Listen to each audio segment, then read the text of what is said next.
श्री शिवाय नमस्तु भयम। दोस्तों, जैसा कि आप सभी लोग जानते हैं कि 9 जनवरी 2026 यानी शुक्रवार को पड़ रही है माघ माह की कृष्ण पक्ष सप्तमी तिथि। और दोस्तों, यह वह तिथि है जो माघ में पड़ने वाली सबसे बड़ी तिथि है, क्योंकि यह शुक्रवार के दिन पड़ रही है और इसका बहुत ही बड़ा और विशेष महत्व होता है।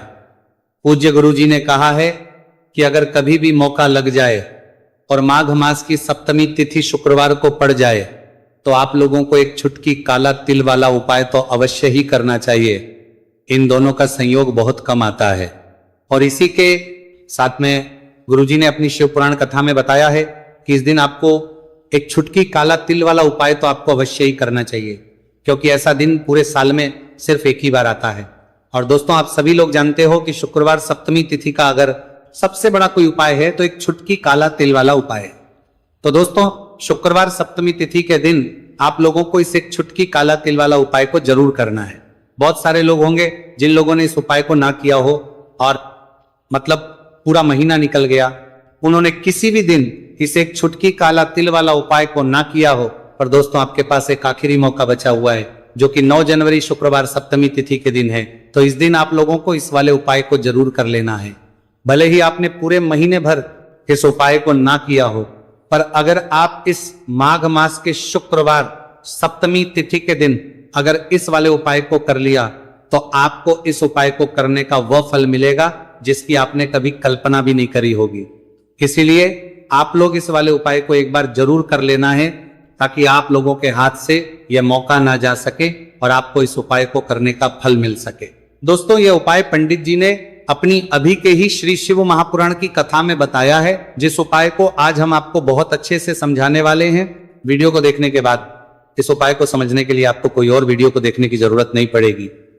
तो चलिए दोस्तों, उपाय को शुरू करते हैं। देखिए, यह है इस माघ मास के शुक्रवार सप्तमी तिथि के दिन। यह इतना खास होता है, इतना महत्वपूर्ण होता है। देखा गया है कभी कभी बड़े बड़े पूजा पाठ अनुष्ठान से जो मनोकामना पूर्ण नहीं होते, वह माघ मास के शुक्रवार सप्तमी तिथि के दिन एक छोटे से उपाय करने से ही आपकी मनोकामना पूर्ण हो जाती है। और बहुत सारे लोगों ने इस उपाय को किया भी है और उनको इसको करने का फल भी जरूर मिला है। अगर आप लोग भी इस उपाय को करना चाहते हैं तो आप इस उपाय को पहले अच्छे से समझ लेना, सुन लेना, उसके बाद करना। आपको इस उपाय का फल जरूर मिलेगा।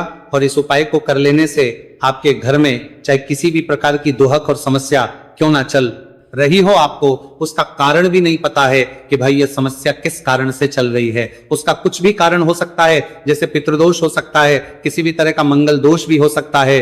तो इस दिन आप लोगों को ये वाला उपाय कर लेना है। ये एक ऐसा उपाय है जिस उपाय को अगर किसी विशेष दिन पर किया जाए तो भाई उस विशेष दिन का जो है वो तो हमें मिलता ही मिलता है, पर हमने उस दिन पर इस उपाय को किया है तो हमें उससे भी बड़ा फल मिलता है, और फल बहुत जल्दी मिलता है, क्योंकि आप इस उपाय को बहुत ही बड़े और विशेष दिन पर कर रहे हो।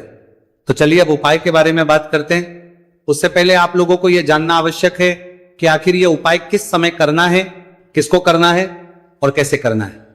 तो चलिए हम आगे आपको वीडियो में एक एक करके बता देते हैं।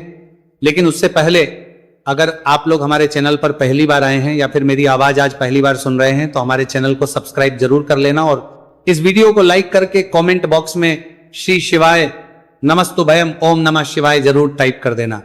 तो दोस्तों, इसे एक चुटकी काला तिल वाला उपाय को हमें इस शुक्रवार सप्तमी तिथि के दिन कैसे करना है, किसको करना है, किस समय करना है और कहां पर करना है, ये सारे सवालों के जवाब आपको इस वीडियो में मिल जाएंगे।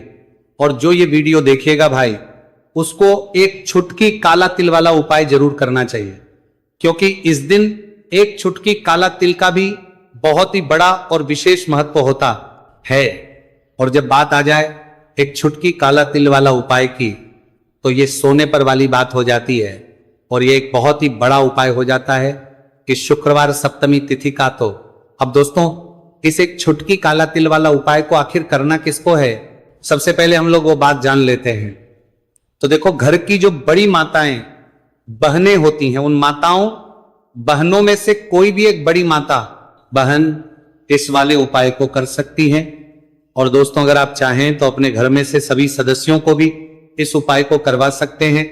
अगर किसी व्यक्ति की खुद की कोई मनोकामना है, खुद की कोई दुख और परेशानी है, जो कि वह अपने लिए ही करना चाहता है। इस वाले उपाय को तो वह खुद अपने लिए भी कर सकता है। बाकी अगर कोई घर में से ऐसा है जो कि अपने पूरे घर परिवार की सुख और शांति के लिए यह वाला उपाय करना चाहता है, तो भाई वह भी कर सकता है, उसमें भी कोई दिक्कत वाली बात नहीं है। कहने का मतलब यह है कि इस उपाय को हर एक सदस्य भी कर सकता है और पूरे घर परिवार के सदस्य के लिए घर की बड़ी बहनों में से कोई एक माता बहन भी कर सकती है। माताएं बहनें अगर घर में उपस्थित ना हो या वह ये वाला उपाय ना कर पा रही हो, तो फिर घर का कोई बड़ा सदस्य भी इस एक छुटकी काला तिल वाला उपाय को कर सकता है, चाहे फिर वह पुरुष ही क्यों ना हो, उसमें कोई भी दिक्कत वाली बात नहीं है। अब दोस्तों जो अगला प्रश्न निकल कर आता है वह यह आता है इस उपाय को लेकर के, आखिर इस उपाय को हमें किस समय करना है, सुबह के समय करना है कि शाम के समय करना है। तो देखो इस वाले उपाय को आप लोग सुबह भी कर सकते हो और शाम के समय प्रदोष काल में भी कर सकते हो।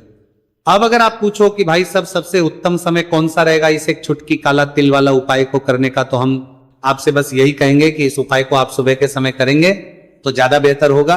बाकी अगर प्रदोष काल शाम के समय भी करेंगे तो भी अच्छा होगा, उसमें कोई भी दिक्कत वाली बात नहीं है। तो अब दोस्तों जो अगली सबसे बड़ी और महत्वपूर्ण बात आती है वो ये आती है कि सुबह अगर हम उपाय को करेंगे तो हमें कितने बजे से लेकर कितने बजे तक के बीच में करना है, और शाम के समय प्रदोष काल में करेंगे तो हमें कितने बजे से लेकर कितने बजे के बीच में करना है। तो देखो सुबह जितनी जल्दी हो सके आप उपाय को करने की कोशिश करना।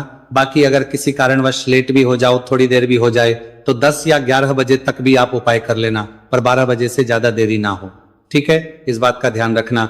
उसके बाद में दोस्तों अगर के समय प्रदोष काल की बात करें, प्रदोष काल का जो समय है होता है वो शाम के 6 बजे से शुरू हो जाता है। मतलब शाम के 6 बजे से लेकर 7 बजे के बीच का जो समय होता है यह समय प्रदोष काल का समय होता है। तो आप इस उपाय को 7 या 8 बजे के बीच में भी कर सकते हो।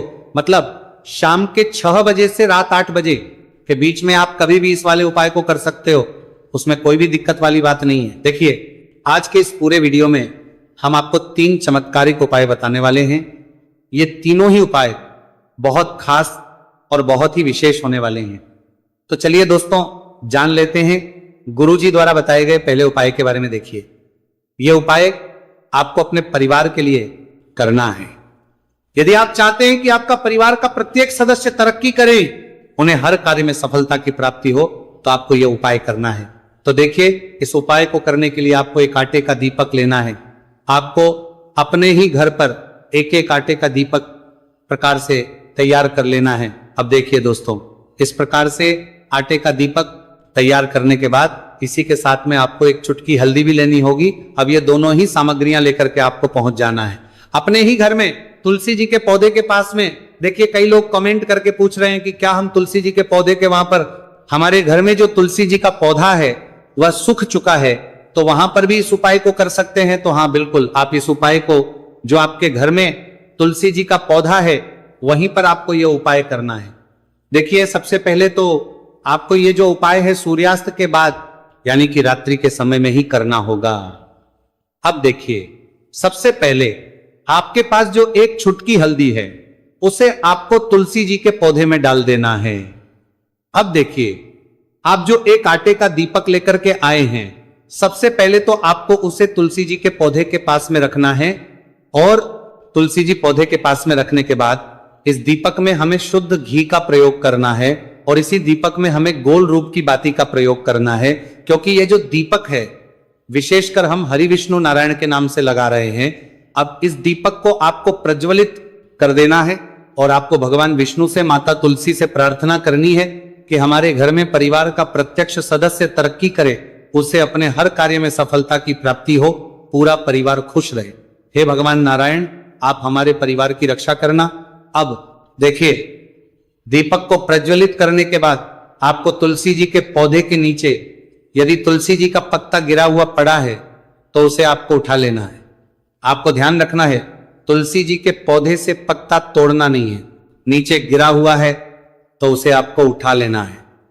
अब देखिए आपके घर में भगवान विष्णु की, भगवान श्री राम की या फिर भगवान श्री कृष्ण की यानी कि श्री विष्णु के किसी भी अवतार की प्रतिमा लगी हुई है, तो वहां पर आपको जाना है और आपको थोड़ी सी चीनी या फिर मिश्री आपके घर में हो तो उनका भोग आपको भगवान विष्णु के सामने लगाना है, और जो आप तुलसी जी का पत्ता लेकर के आए हैं उसे भी आपको उसी भोग में डाल देना है। अब देखिए, थोड़ी सी देर इस भोग को वहीं पर रखे रहने देना है, और फिर इस भोग को आपको अपने घर के परिवार के प्रत्येक सदस्य को प्रसाद स्वरूप प्रदान करना है। यकीन, इस उपाय को करने से आपके परिवार का प्रत्येक सदस्य हमेशा तरक्की पर रहता है और आपके परिवार में हमेशा खुशियां बनी रहती हैं। तो इस प्रकार से आपको पहला उपाय कर लेना है। अब हम जानते हैं दूसरे उपाय के बारे में। देखिए, ये जो उपाय है विशेषकर धन की प्राप्ति के लिए है, मां लक्ष्मी को प्रसन्न करने के लिए है, और विशेषकर शुक्रवार सप्तमी तिथि की रात्रि में ही आपको यह उपाय करना है। देखिए, सामने आपको एक दीपक दिखाया जा रहा है, तो आपको एक दीपक लेना है।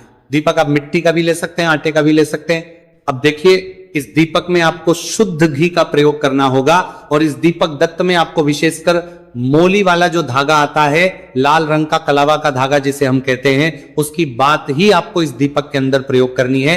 यानी कि लंबी बाती का आपको इस दीपक के अंदर प्रयोग करना है।